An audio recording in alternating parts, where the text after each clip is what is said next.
Okay, so hello and welcome to lesson 6 of GCSE Geography. We're going to move on today to depositional landforms, in particular focusing on deltas. Now, last lesson we looked at landforms created by erosion, the wearing away of materials, particularly waterfalls, in the upper course of the river, and then we looked at landforms that are created by a balance of erosion and deposition. In the middle course we looked at meanders and oxbow lakes, and now in the lower course we're going to just focus on landforms that are created by the dropping of material by a river, by deposition. So we're going to apply our prior knowledge of processes like deposition to explain how a delta even forms in the first place. And then we're going to investigate the relationship between the Nile Delta, as a case study, and Egypt's population that rely very heavily on it for survival, really.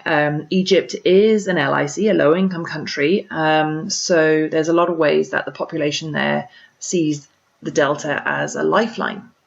So if you could go ahead and put the title, Depositional Landforms, Deltas, we will get started.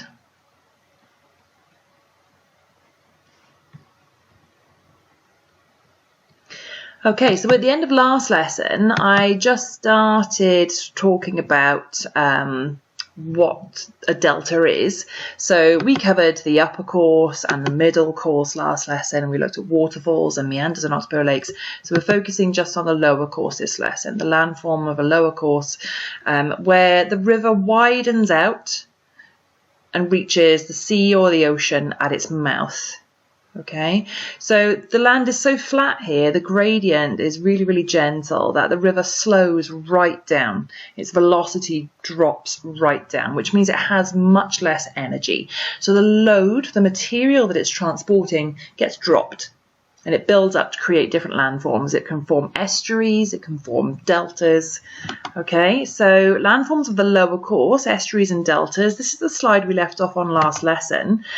So where a river reaches the sea or the ocean, there's the mouth, and the river is now flowing so slowly that it deposits the material that it's carrying. It drops the load that it had been transporting, and that load builds up to form this muddy area around here. Now, this is an estuary.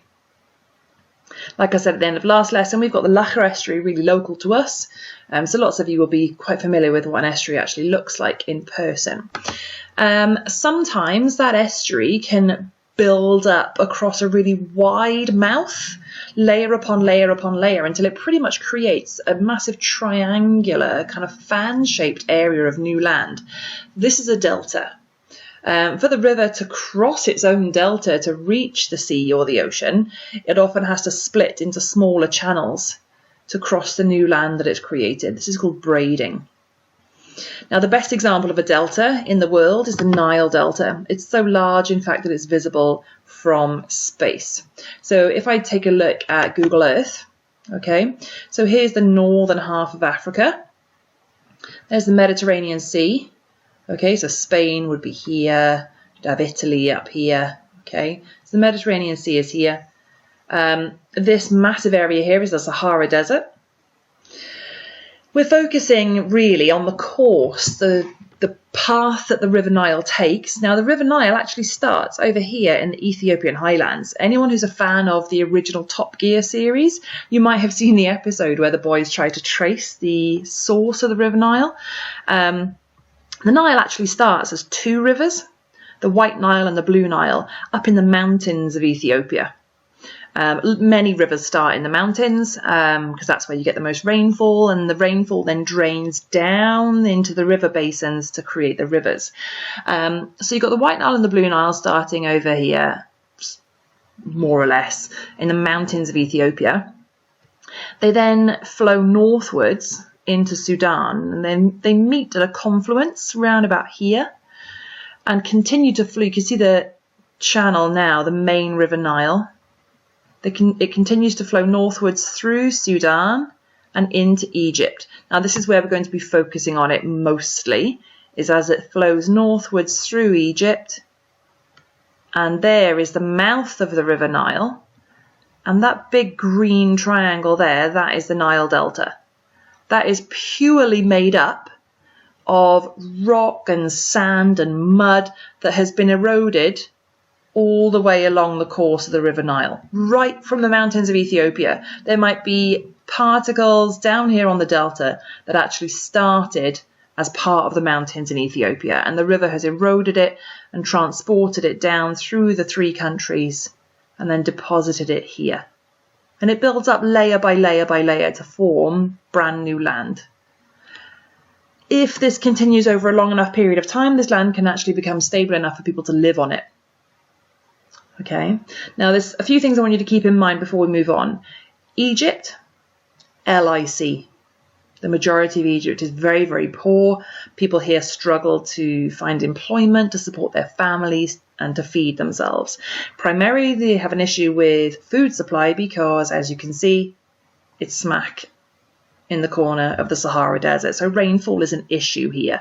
They do often get a rainy season, and that rainy season actually causes the River Nile to flood.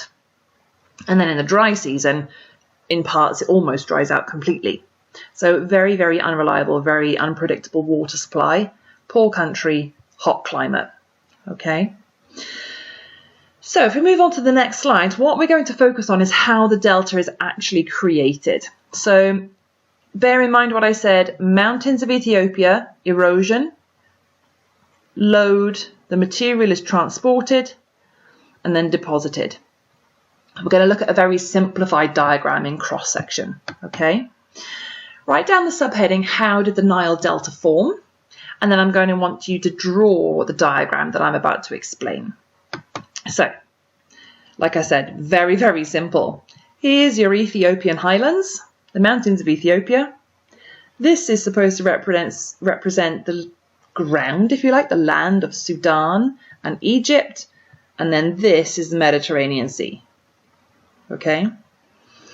Imagine, as best you can, weathering and erosion going on in the Ethiopian highlands, and that's what provides most of the load that is then transported by the River Nile down from the Ethiopian highlands, through Sudan, through Egypt, and out into the Mediterranean Sea. Now at the mouth of the River Nile, where it reaches the Mediterranean, deposition starts to kick in because the Nile has widened, it's lost a lot of velocity, therefore it's lost a lot of energy, and it deposits the load that it was transporting slowly, layer by layer by layer, and it builds up over time, creating actually a new area of land that sticks out into the Mediterranean Sea. Okay, so that surface there is the green triangle that you were just looking at on Google Earth. That surface there, if you were looking down on it, is Egypt. If you were looking down, that is Sudan. And if you were looking down, that is the Ethiopian highlands. Okay, so I'd like you to pause the video here a minute, put that subheading and copy and complete this diagram with the annotations exactly as it is, please.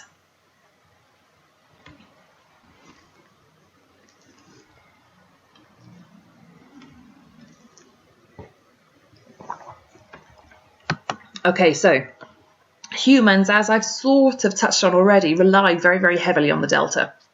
If you live in Egypt, chances are you don't have the best education. Most likely, in fact, you can barely read and write. What we call literacy levels, the percentage of adults over 15 years old that can read and write, are extremely low in countries like this. So they need to find other ways of making a living and other ways of surviving. And the Nile Delta provides them with those opportunities. The Nile Delta is large enough and stable enough, in fact, that over a third of Egypt's population live on the new land that was created by the deposition process. In addition to that, the sediment, the mud and sand and what we call silt, like a really nutrient-rich mud, that silt and sand and mud that's built up there is full of nutrients that have been brought down from the land, and that makes it perfect for farming. Crop yields on the delta, in fact, can be 3 times higher than anywhere else in Egypt. Now, bear in mind, like we said, you're living in the Sahara Desert. This means you can feed yourself. And hopefully, because crop yields, how much something yields means how much it gives you. So because crop yields here are up to 3 times higher, not only can you afford to feed your family, you've got spare to sell. That increases your income. and therefore improves your standard of living. You might remember this term from when we were talking about national parks. Your standard of living is the things that you have, your possessions, the standard of your home, if you've got a nice car, standard of living. It would also, I suppose, improve your quality of life, how happy and healthy you are, because you'd be able to afford a better diet, you'd have plenty of clean water. Okay, so this nutrient-rich mud that's been brought down is perfect for agriculture. Furthermore, the way the delta sticks out into the Mediterranean Sea, that creates like a fishing platform. Villages like Elburg, this is their main, pretty much their only source of income for supporting their families and feeding themselves.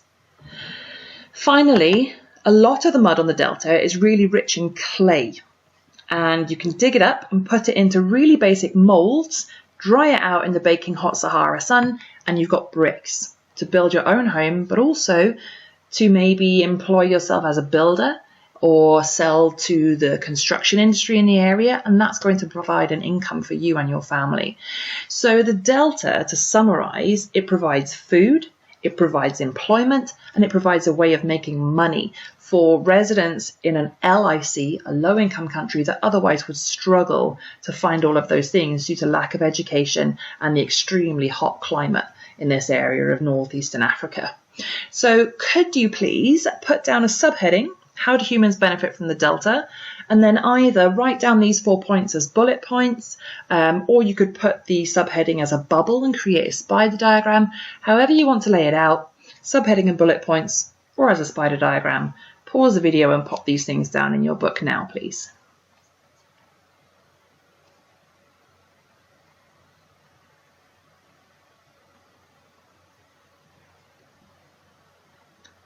Okay, so it's pretty clear that the Nile Delta is a lifeline for the people of Egypt. So now that we're clear on that, let's move on to other ways that humans are using the river and the delta. As time has moved on and technology has moved on, we are coming up with more and more ways of controlling the environment around us to benefit ourselves. The Aswan Dam is one such way that Egypt have gone about controlling the River Nile. Now, as I mentioned a little bit before, there is a rainy season, even though it's part of the Sahara Desert. Quite often there's a period of several weeks where it will rain very, very heavily in that area of Egypt. And then the rest of the year, it barely rains at all. So you've got these two distinct seasons of too much rain, if there is such a thing, and that causes the River Nile to flood, and then nowhere near enough rain. And in some areas, that causes the River Nile to almost dry out. And that means there's no water for people, for crops, for ships trying to sail up and down the Nile to trade between various towns and cities. So in the 1970s, the president at the time came up with the idea of building the Aswan Dam. It's called the Aswan Dam because it's built right next to the town of Aswan. It's about halfway down the River Nile in Egypt. Now, what a dam does, you effectively build a wall across a river, and it means that you can control how much water passes through the dam. So, number one, it's perfect for flood control. Number two, behind the dam, water will back up and fill up the valley behind the dam, and that creates a huge area of water being stored called a reservoir. In this case, the name of the reservoir is Lake Nasser. So the dam was built primarily to control the River Nile, to stop the flooding in the rainy season, and to store water in the reservoir so that it could be used during the dry season.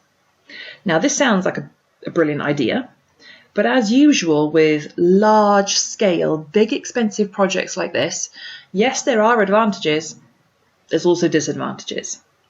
You've got this text, either in your resource pack, or hopefully you're able to print it out at home. What I'd like you to do is read through it, and anywhere you see a point that is an advantage of the dam project, underline or highlight it in one colour, and anywhere that you see a sentence or a point that is a disadvantage of the dam project, underline it in another colour. So pause the video and go ahead and do that now, please.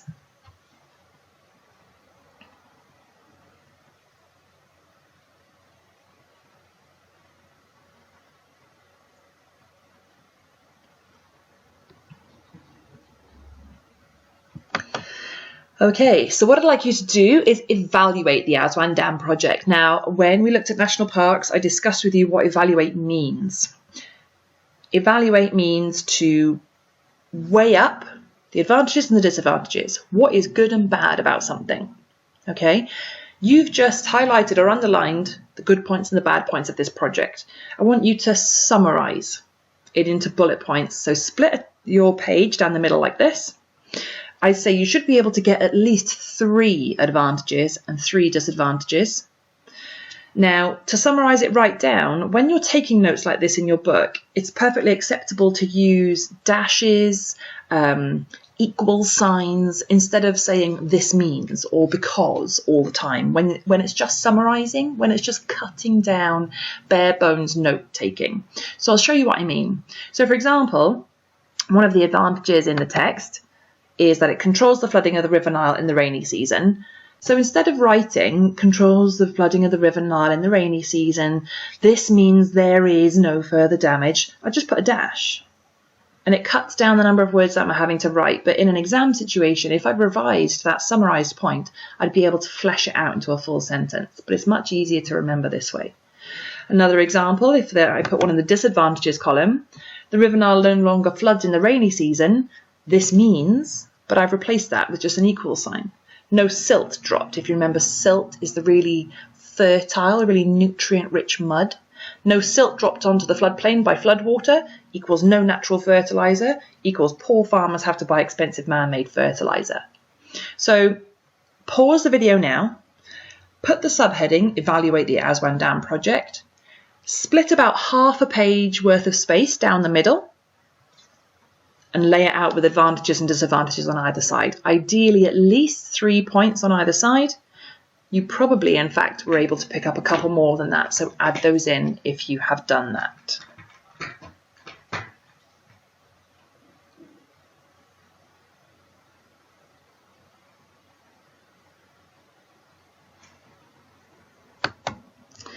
Okay, so even though technically you've just summarised all the information on that sheet, if you want to stick it in as a bit of a backup, bit of a comfort blanket that you know you've got the full information there, then you can. But really, if you summarised it effectively, that can go in the bin now. That's the whole point of summarising, is you've understood it, you've processed it, you've put it into your own notes in that evaluation table. So, final thoughts for today. Humans have built the Aswan Dam. There's lots of benefits, but the delta, where did we say the material comes from that makes the delta?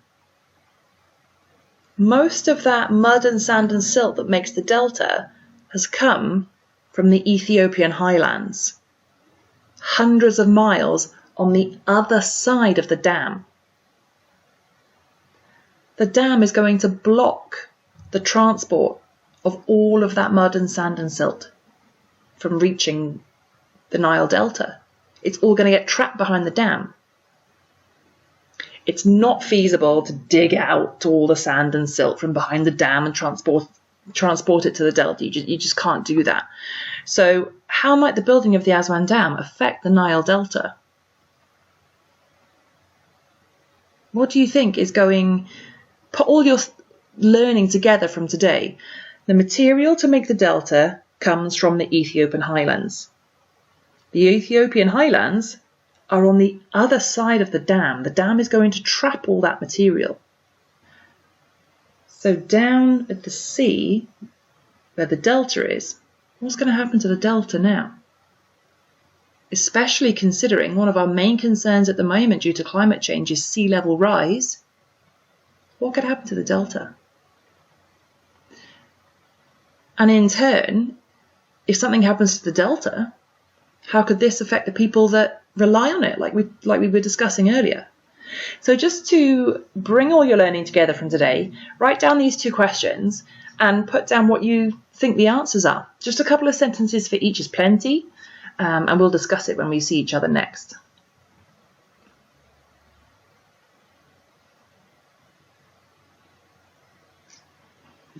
Okay, and that is lesson 6, all done. Well done. I hope you're managing to adapt to this way of learning and it's not stressing you out too much, but as usual, drop me an email if there's any concerns or queries or questions whatsoever. I check my emails every day, so I'll be able to get back to you as soon as possible.